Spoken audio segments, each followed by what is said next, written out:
49절 말씀 제가 봉독해 드리겠습니다. 또 비유로 말씀하시되 맹인이 맹인을 인도할 수 있느냐? 둘이 다 구덩이에 빠지지 아니하겠느냐? 제자가 그 선생보다 높지 못하냐? 무릇 온전하게 된 자는 그 선생과 같으리라. 어찌하여 형제의 눈 속에 있는 티는 보고 네 눈 속에 있는 들보는 깨닫지 못하느냐? 너는 네 눈 속에 있는 들보를 보지 못하면서 어찌하여 형제에게 말하기를 형제여 나로 내 눈 속에 있는 티를 빼게 하라 할 수 있느냐? 외식하는 자여 먼저 내 눈 속에서 들보를 빼라. 그 후에야 네가 밝히 보고 형제의 눈 속에 있는 티를 빼리라. 못된 열매 맺는 좋은 나무가 없고 또 좋은 열매 맺는 못된 나무가 없느니라. 나무는 각각 그 열매로 아나니 가시나무에서 무화과를 또는 찔레에서 포도를 따지 못하느니라. 선한 사람은 마음에 쌓은 선에서 선을 내고 악한 자는 그 쌓은 악에서 악을 내나니 이는 마음에 가득한 것을 입으로 말함이니라. 너희는 나를 불러 주여 주여 하면서도 어찌하여 내가 말하는 것을 행하지 아니하느냐? 내게 나와 내 말을 듣고 행하는 자마다 누구와 같은 것은 너희에게 보이리라. 집을 짓되 깊이 파고 주추를 반석 위에 놓은 사람과 같으니 큰 물이 나서 탕류가 그 집에 부딪히되 잘 지었기 때문에 능히 요동하지 못하게 하였거니와 듣고 행하지 아니하는 자는 주추 없이 흙 위에 집 지은 사람과 같으니 탕류가 부딪힘에 집이 곧 무너져 파괴됨이 심하니라 하시니라. 아멘.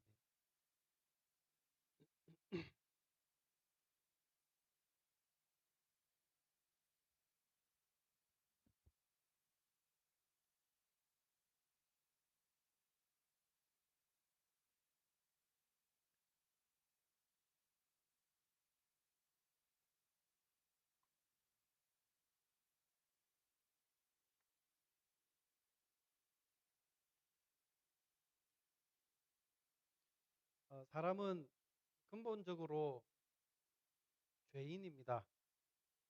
죄인인 사람은 진리를 스스로 찾을 수 없기 때문에 누군가에 의해서 진리를 전해 들어야 하고 누군가에 의해서 전달을 받아야 그 진리를 알 수 있게 되어집니다.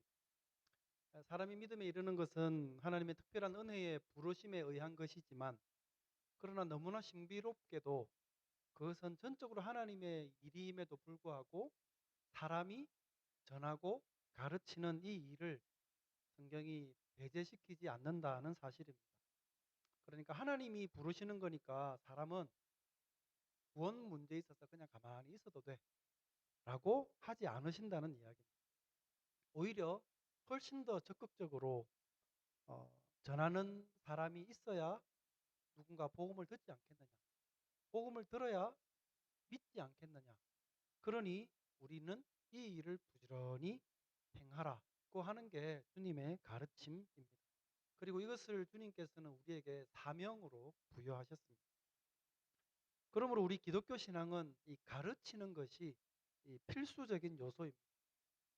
올바른 지식도 들어서 배워야 되고 올바른 인격도 배워서 우리가 훈련을 해야 됩니다. 이 좋은 이 모든 일의 가장 좋은 가이드가 뭐냐? 그건 바로 성경입니다. 성경은 우리 신앙인들에게 있어서 교과서라고 할 수 있습니다. 하나님이 저자라고 할 수 있고 예수님께서는 좋은 선생님이라 할 수 있습니다. 성경에서 우리가 하나님의 백성이 된다라고 하는 말은 우리가 주님의 제자가 된다는 말과 결코 다르지 않습니다. 그러므로 너희는 가서 모든 족속으로 제자를 삼아 아버지와 아들과 성령의 이름으로 세례를 주고 내가 너희에게 분부한 모든 것을 가르쳐 지키게 하라. 예수님께서 주신 지상 명령입니다. 제자를 삼아서 주님이 가르쳐 주신 것들을 가르쳐 누군가로 하여금 그것을 지키게 하는 것이 우리 교회가 지속적으로 해야 될 사명인 것입니다. 예수님도 당신의 나라를 확장시키기 위한 방편으로 처음 오셔서 제일 먼저 하신 게 뭡니까? 제자들을 부르시는 일이었습니다. 예수님이 12명을 불러서 제자로 삼으셨고 그 제자들은 다시 뭐 디모데라든지 또는 뭐 디도 같은 또는 마가 같은 이런 제자들을 삼게 되었습니다. 그리고 그들은 또다시 다른 충성된 일꾼들을 세워서 다른 사람들을 가르치게 했습니다.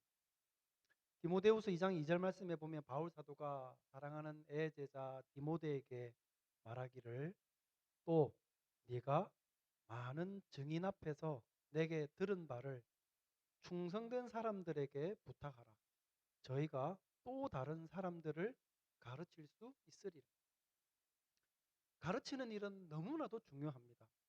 가르치는 사람이 따로 있는 게 아닙니다. 그리스도인이 되면 누구나가 이것을 배워서 전하고 가르칠 수 있도록 준비되어져야 됩니다. 스스로들 그리스도인이라 칭하시는 이 자리에 앉아 계신 여러분 모두가 바로 그리스도를 가르치는 교사가 되어야 된다는 이야기입니다. 그리스도인이 되면 그렇기 때문에 누구나가 이것을 배우고 잘 가르칠 수 있도록 준비가 되어져야 됩니다. 그것이 바로 그리스도인이 되는 성도들에게 주님께서 주신 사명이기 때문에 그렇습니다. 이게 너무나도 당연한 것이지만 제가 생각을 할 때 모든 사람들이 다 이를 위해 준비되는 것 같지는 않습니다. 말씀을 배우고 또 익히는데 큰 흥미를 갖고 있지 못하는 분들도 있고, 또는 배워서 아는 것에만 만족해하고 누리는 경우들도 있습니다. 우리가 생명의 말씀을 읽고 듣고 묵상하는 것이 그것을 지키기 위함이듯이, 우리가 말씀을 배우는 것 역시 그것을 나누고 누군가에게 전하고 가르치기 위함입니다. 그렇기 때문에 준비된 사람이 필요합니다. 그리고 조금 전에 읽어드린 말씀에서 들으셨던 것처럼 그 사람 중에 충성스러운 사람이 있어야 합니다. 주님의 부르심과 사명을 제대로 이해할 뿐만 아니라 이해한 그것을 이루고자 하는 충성됨이 요구되어집니다. 이것이 교회가 하는 주요 사역이고, 기독교는 그렇게 해서 지금까지 우리들에게 전파되어져 왔습니다. 요즘 그 화요 성경 공부 모임에서 사도행전을 공부를 하고 있는데요. 최근에 그 내용 공부했던 내용에 보면 초대교회가 그 일곱 집사님들을 선출한 내용을 공부를 했었습니다. 성령의 임재를 경험했던 초대교회에 많은 능력이 나타나니까 사람들이 교회로 몰려들기 시작했습니다. 이 늘어나는 성도들을 사도들이 다 감당하기가 어려워가지고 성도들이 가난한 자들과 함께 나누기 위해서 내놓았던 물질들을 공개하는 일을 맡기기 위해서 7명의 집사를 선출하기로 합니다. 많은 사람들이, 성도들이 지혜와 성령이 충만해서 사람들에게 칭찬받는 사람들을 7을 뽑았는데, 비록 이 7명의 집사들은 공개하는 일을 주 역할로 하기 위해서 뽑힌 사람들이긴 했지만, 사실 그 7명의 집사들은 너무나도 탁월한 교사들이었습니다. 구약 성경에 대한 바른 지식을 갖고 있었을 뿐만 아니라 그 말씀들이 어떻게 십자가에서 죽으신 예수 그리스도께로 연결되어져 있고, 구약 성경이 어떻게 이 예수 그리스도를 가리키고 있는지를 잘 알고 있었고, 또 그것을 사람들에게 가르치는 데에도 탁월한 능력을 가지고 있었습니다. 7명의 집사가 뽑혔는데 그 사도행전에 보면은 이 2명의 집사의 행적에 대해서 기록을 해주고 있습니다. 여러분 잘 아는 대로 스데반이라고 하는 집사와 빌립입니다. 스데반은 이 공회원들에 의해서 붙들려 가지고 죽음의 위협 가운데에서 마지막 변론처럼 그 모여든 사람들에게 설교를 하였습니다. 그 자리에서 그가 선포했던 복음의 내용을 여러분 한번 읽어보십시오. 아브라함부터 시작을 해서 그야말로 구약을 전체를 아우르는 이 스데반의 놀라운 이해, 그리고 그 역사 가운데서 흐르는 하나님의 뜻이 어떻게 당신네들이 죽인 십자가 위에서 죽은 이 예수 그리스도에게로 향하고 있는지를, 그 죽음의 위협 가운데 있는 상황에서 사람들에게 담대하게, 너무나도 일목요연하게 복음을 그들에게 전했습니다. 심지어는 그 몰려든 살기등등한 사람들을 향해서 저 십자가에 못 박인 죽은 예수를 당신네들이 죽였다라고 질타를 하기도 했습니다. 이런 걸 보면 지식과 지혜와 하나님께 충성된 뿐만 아니라 담대함도 겸비했던 사람이 스데반이었습니다. 빌립은 어떻습니까? 하나님의 인도하심을 받아서 에티오피아 내시를 만나러 광야로 나아가게 되죠. 거기서 내시를 만났는데 우연히 만난 그 자리에서 이 내시가 이 두루마리 이사야 말씀을 읽고 있었습니다. 읽고 있는 말씀을 의미를 아십니까? 했더니 아무도 안 가르쳤는데 내가 어떻게 알겠습니까? 그래서 마차 위로 그를 불러들였습니다. 그래서 이 내시가 읽고 있던 이사야 53장 말씀을 조곤조곤 이 말씀이 의미하는 바를 빌립이 그 자리에서 설명을 해줬습니다. 그리고 그 말씀이 의미하는 것이 장차 오실 예수 그리스도를 가리키고 있다는 것도 그에게 전하게 되었습니다. 이 모든 이야기를 다 듣고는 에티오피아 내시가 예수님을 영접하게 되죠. 그럼 우리가 가는 길 옆에 요단강이 있는데 그럼 강에 내려가서 세례받기 주저할 게 뭐냐 해가지고 함께 내려가서 빌립이 이 에티오피아 내시에게 세례를 베풀게 됩니다. 이처럼 우리는 모든 족속으로 제자를 삼으라고 하신 예수님의 명령을 우리 모두가 그리스도를 믿음과 함께 사명을 부여받게 되었습니다. 이 명령은 12제자에게만 아니라 모든 그리스도인들에게 해당되는 말씀입니다. 그래서 우리가 제자가 되었고 또 우리는 가서 다른 이들을 제자 삼아 주님의 복음을 전하고 행하게 할 뿐만 아니라 또한 그들로 하여금 복음을 가르치는 자가 되게 해야 한다는 것입니다. 물론 이것은 그냥 우리가 생각하는 그냥 교사가 되라는 말씀은 물론 아닙니다. 어느 자리에 있든 이 그리스도를 드러내고 그리스도를 다른 사람들에게 알리고 가르치는 일들을 어느 자리에서든 어디에서든 누구든 할 수 있는 것입니다. 그러한 이 사명을 우리가 살아가는 삶 가운데서 잃지 않아야 된다는 말씀을 드리는 겁니다. 교회가 존재하는 목적은 너무나 잘 아시겠지만 예배와 교제와 선교입니다. 예배는 우리가 부름받은 이유를 아는 것이고 교제는 부름받은 자로서 서로의 신앙을 독려하기 위함이고 선교는 부름받은 자들을 지속적으로 교회로 부르기 위함입니다. 이 교회가 세 가지의 이 내용의 하나라도 제대로 그 기능을 하지 못한다면 그것은 교회가 병들었음을 의미하는 것입니다. 우리 예수비전교회는 이 모든 기능들을 하고 있습니까? 이 세 가지의 존재 목적의 균형을 잃지 아니하고 우리가 지속될 수 있도록 하는 것이 바로 가르치는 일입니다.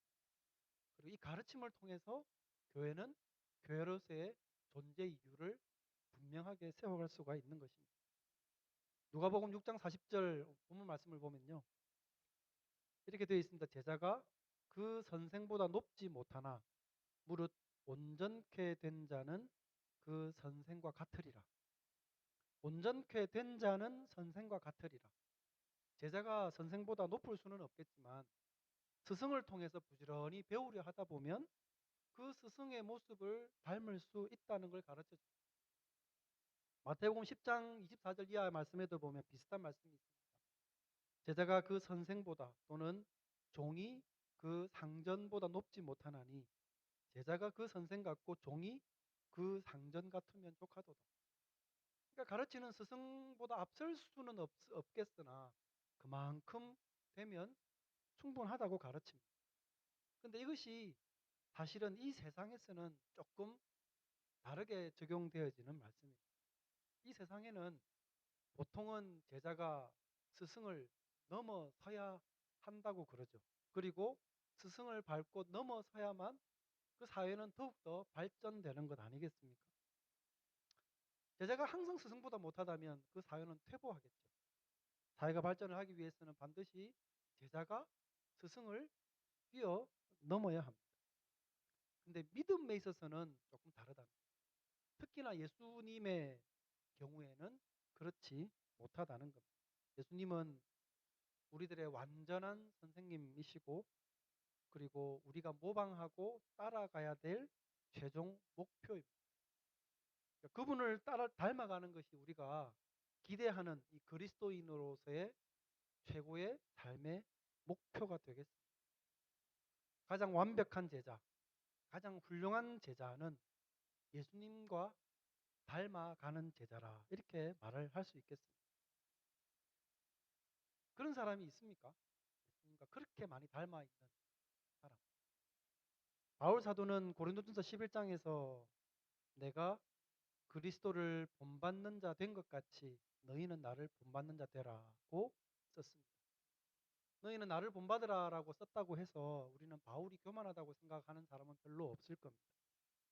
이 말의 의미가 그리스도를 본받고자 하는 그 중심과 열정과 마음을 고린도 성도들에게도 바로 자기처럼 이러한 마음을 함께 품고 그리스도를 닮아가자고 하는 독려를 하는 것입니다. 바울만큼은 아닐지 모르지만 가르치는 자가 얼마나 자기 스스로 온전하고자 해야 되는지 언급해 주는 그런 말씀들도 있습니다. 빌립보서 3장 17절 말씀에 보면 형제들아 너희는 함께 나를 본받으라. 또 우리로 본을 삼은 것 같이 그대로 행하는 자들을 보이라고 말씀합니다. 조금 애매하게 해석이 되어 있는데요. 원뜻은 이렇습니다. 당신들은 나를 본받으십시오. 우리들의 본을 본받는 사람들이 누가 있는지 여러분 주변을 살펴가지고 보십시오. 그리고 그렇게 주의 모범을 따라 살아가고자 하는 사람들이 당신들 눈에 보이거든 그런 사람들을 쫓아 살아가십시오. 라는 이야기를 하는 겁니다. 그러니까 그리스도를 따라가는 제자들을 바라보고 그와 함께 마음을 품고 그런 그리스도를 함께 좇고자 달려가는 것. 그것이 우리 그리스도인들이 주님의 제자로서 이 땅 가운데서 해야 될 일이라는 겁니다. 또 비슷한 말씀이 있습니다. 히브리서 13장 말씀에 보면 하나님의 말씀은 너희에게 이르고 너희를 인도하던 자들을 생각하면서 저희 행실의 종말을 주의하여 보고 저희 믿음을 받으라. 주님의 말씀을 가르치면서 당신들을 인도하던 사람들을 잘 생각을 해 보되 그 가르침들이 정작 가장 힘을 발휘할 때가 언젠가 그러면 그렇게 가르치던 사람들의 종말을 보라는 그 마지막 행실조차 그들이 가르치던 그 말의 내용과 같다고 하면 그렇다면 그 사람들의 가르침을 보고 배우라는 이것은 배움을 구하는 제자들보다는 가르치는 스승들에게 훨씬 더 부담이 되어지고 힘이 들게 만드는 내용입니다. 그 행실이 그 행실의 마지막이 입으로 가르치던 그 내용과 다르다고 한다면 누가 그를 배우려고 하겠습니까? 그리고 과거에 배웠다 하더라도 누가 그 가르침의 내용들을 지속해서 따르려 하겠습니까? 오히려 배웠던 것을 버리려 하지 않겠습니까? 성경에 보면 예수님께서 신랄하게 질타하셨던 대상들이 있습니다. 예수님의 공생애를 보면 여러분 잘 아시는 것처럼 항상 겸손하시고 온유하시고 인자하시고 자비를 베푸셨지만 어떤 때는 매우 진노하시면서 심한 말도 하기도 하셨습니다. 그 대상들이 누군고 하니 당시의 종교 지도자들입니다. 화 있을진저 외식하는 서기관과 바리새인들이여 너희는 천국 문을 사람들 앞에서 닫고 너희도 들어가지 않고 들어가려 하는 자도 들어가지 못하게 하는도다. 종교 지도자들은 백성들에게 신앙을 가르치는 사람들 아닙니까? 근데 예수님이 그 사람들을 가리켜서 자기들도 천국 문을 닫고 그 앞에 서가지고 천국에 들어가려 하는 사람들까지도 들어가지 못하게 만든다고 말씀을 하십니다. 이게 얼마나 무서운 비판입니까? 그리고 그 이어지는 15절 말씀에 보면 온 세계로 돌아다니면서 교인 하나 얻으려고 돌아다니다가 하나를 얻으면 그들보다 더 악한 지옥 자식으로 만든다. 라고 예수님이 그들에게 말씀하기도 했습니다. 무서운 이야기입니다. 선생된 자이지만 제자들이나 백성들을 잘못 인도하는 이들에 대해서 하나님이 얼마나 크게 책임을 물으실지를 우리는 느낄 수 있습니다. 이런 이들을 가리켜서 예수님이 독사의 자식들아 라고 부르시기도 했죠. 독사의 자식들아.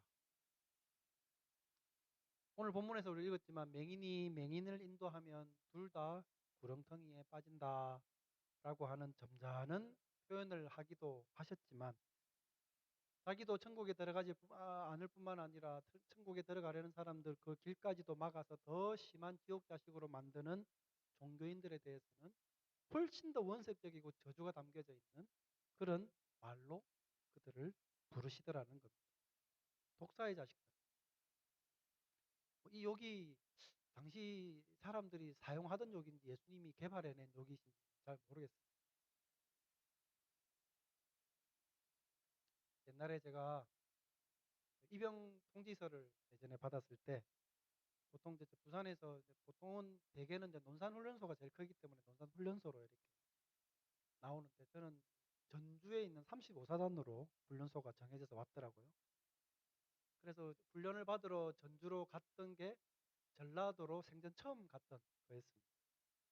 가가지고 사주 훈련을 받고 이제 자대 배치를 받았는데 해안 초소 경계 근무를 쓰는 해안부대로 이렇게 초소로 배치를 처음에 받았습니다. 신병 저랑 제 친구랑 두 명이서 그 초소로 이렇게 배치를 받았는데 가면 고참들이 엄청 군기를 잡거든요. 당시에 군기 담당을 하고 있던 고참이 이 둘이를 앞에 이제 저 밖에다 불러 세워놓고는 이 어리버리하고 똑바로 안 하면은 도끼를 가지고 맞박을 쪼갠다고 그러더라고요. 전라도 그래서 제가 야, 이 전라도 사람들 정말 살벌하다 하는 생각을 그때 제가 세상에 도끼로 맞박을 쪼개다니 참 깨시라고 제가 우스개를 드렸습니다. 맥락 없는 이야기이긴 하지만 주님의 제자인 우리들은 다시금 누군가를 제자로 세우는 사명을 주님으로부터 받았다는 것을 여러분 우리는 기억을 해야 되겠습니다. 동시에 조금 전에 말씀을 나눴던 것처럼 가르치는 자의 책임이 얼마나 무서운지를 우리 또한 깨달을 수 있어야 되겠습니다. 제자가 모르는 것은 당연하죠. 모르니까 제자 아니겠습니까? 그러니까 제자가 잘못된 길로 나아갈 때는 어쩌면 책임이 좀 덜 할 수 있습니다. 그러나 그 제자를 이끌고 가는 선생이 잘못된 것은 그 책임이 훨씬 더 크다 하겠습니다. 본문 42절 말씀은 그리스도인들뿐만 아니라 불신자들도 자주 사용하고 있는 말씀입니다. 자기 눈에 있는 들보는 보지 못하고 다른 사람 눈에 있는 티는 본다는 보통 사람들도 잘 인용을 합니다. 근데 예수님께서 이 말씀을 하시는 그 대상이 누군지 아십니까? 짐작하시겠지만 그릇된 성경 교사들입니다. 종교 지도자들. 가르치는 입장에 있으면서도 정작 그 가르침으로 자기 자신조차 가르치지 않는 이 종교 지도자들을 가리켜서 예수님이 하신 말씀입니다. 너의 눈에 있는 들보를 먼저 빼라 하는 것입니다. 이런 말씀들은 바리새인들만 해당되는 게 아니라 오늘 신앙생활을 하며 살아가고 있는 우리들을 향한 말씀이기도 하다는 것을 기억하셔야 되겠습니다. 당시 바리새인들이 얼마나 이중적이었는가를 알려주기 위해서 이 말씀이 성경에 기록된 것이 아닐 것입니다. 오늘을 사는 우리가 이 말씀을 통해서 거울 삼도록 하시기 위함입니다. 바울 사도가 변화된 이후에 그를 통해서 많은 사람들이 복음을 듣고 그리스도께로 돌아오게 되었습니다. 그리스도에 대한 그의 논증이 강력했던 이유는 그는 아주 뛰어난 학자였기 때문입니다. 그렇지만 그의 복음이 사람들에게 훨씬 더 설득력 있게 받아들여지게 된 것은 그가 학자여서가 아니라 그의 변화된 삶의 모습 때문입니다. 그가 변하고 입으로 가르치니 그것이 사람들에게 받아들여지는 거죠. 아무리 뛰어난 학식으로 멋지게 논증을 한다고 해서 대단하다 할 수는 있으나 그게 사람들의 가슴에 들어가지는 않습니다.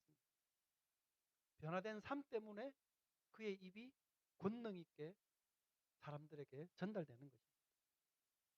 사람들은 사울이 가르치는 것은 진짜라고 생각했습니다.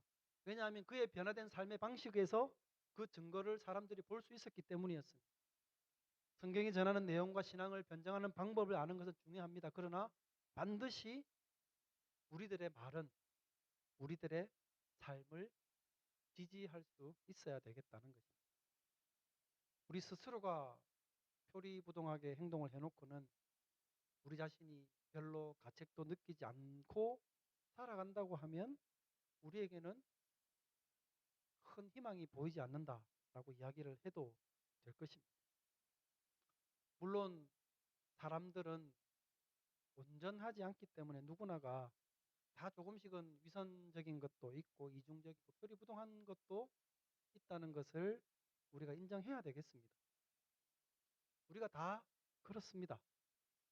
그러나 그렇기 때문에 우리가 고귀한 척할 필요는 없는 것입니다. 그럼에도 불구하고 이 상태로 살 수는 없다는 인식을 우리가 가져야 되는 것 아니겠습니까? 고쳐보려고 좀 아는 대로 또 말하는 대로 살아보려고 몸부림치는 노력은 우리 그리스도인들이 해야 되는 것 아니겠습니까? 표리부동한 게 우리의 원래의 모습이니까 그래 우리는 그래봤자 다 거기서 거기야 라고 하면서 그냥 넋놓고 살아가면 우리는 결코 주님의 제자로 살아갈 수는 없습니다. 그래서 참 어렵습니다. 본성은 별로 그렇지 못한 우리들이 그래도 그렇게 살아가야 되는 줄 알고 살아가려 하니 그게 어려운 것입니다. 우리는 삶에서 이런 어려움을 겪으면서 살아야 됩니다. 우리는 안 되는데 그렇게 하려고 하니까 자꾸 부딪히는 그것을 우리는 느끼면서 살아가야 됩니다. 우리가 온전할 수 없다는 거 하나님 너무나 잘 아시고 우리도 우리 스스로를 바라보며 잘 알고 있습니다. 그러나 이것은 신앙인으로서 결코 포기할 수 없는 우리들의 과업입니다. 우리가 평생 동안 싸워가야 될 과업이라는 것입니다. 잘 못하기는 해도 또 잘 안 되기는 해도 그래도 그것이 우리에게 주어진 주님의 과업이라는 것을 기억하고 또 싸워보고 실패하고 또 싸워보고 터지고 그래도 포기하지 않고 주님의 도우심을 구하면서 살아가는 게 신앙인의 삶 아니겠습니까? 오늘 스승의 주일을 맞아서 우리의 자녀들을 가르쳐주는 선생님들의 고마움도 우리가 함께 느껴야 되겠고 또 주님의 제자로 살아가는 우리들의 제자됨에 대해서도 함께 생각을 했습니다. 우리는 주님의 제자로 부름을 받았습니다.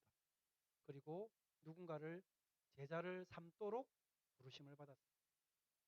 아, 내까지 게 아니요. 주님이 우리를 제자로 부르셨고 제자를 삼으라 하셨습니다. 다 부족하지만 그러나 이 사명을 잊지 않고 그렇게 사명을 이루고자 살아가는 것이 주님의 부르심에 합당하게 살아가는 것입니다. 그렇기 때문에 내까지 게 라고 이야기를 하면 주님의 부르심을 망각하거나 주님의 부르심을 멸시하는 것이 되는 것 아니겠습니까? 그러므로 주님의 제자로 부르심을 받은 우리들이 주님의 제자로 힘써 살아갈 수 있도록 여러분 힘을 내시기를 바랍니다. 주님의 부르심의 의미를 오늘 함께 우리가 묵상하면서 내 삶이 주님의 사명을 이루는 그런 삶이 될 수 있기를 또다시 우리가 힘을 내어서 기도하고 또 새롭게 마음을 갖게 되는 이 하루가 되었으면 좋겠습니다. 같이 기도드리겠습니다. 걸어가신 하나님 아버지 은혜를 감사합니다. 먼저는 죄되고 지혜도 부족하고 또 의지도 약해서 너무나도 못난 게 많은 우리들을 은혜로 부르셔서 제자 삼으시고 또 제자 삼는 사명을 주셔서 감사합니다. 부르신 주님의 권능을 의지하며 이 사명을 우리의 삶 가운데서 이루려 힘쓰며 살아가게 하여 주시옵소서. 주님의 도우심을 구하고 그 부르심의 목표를 향해서 오늘도 힘써 살아가는 우리 모든 성도님들이 될 수 있도록 인도하여 주시옵소서. 거룩하신 구주 예수님의 이름으로 기도드립니다. 아멘. 네, 찬송가 299장 찬양 드리면서 예물 드리겠습니다.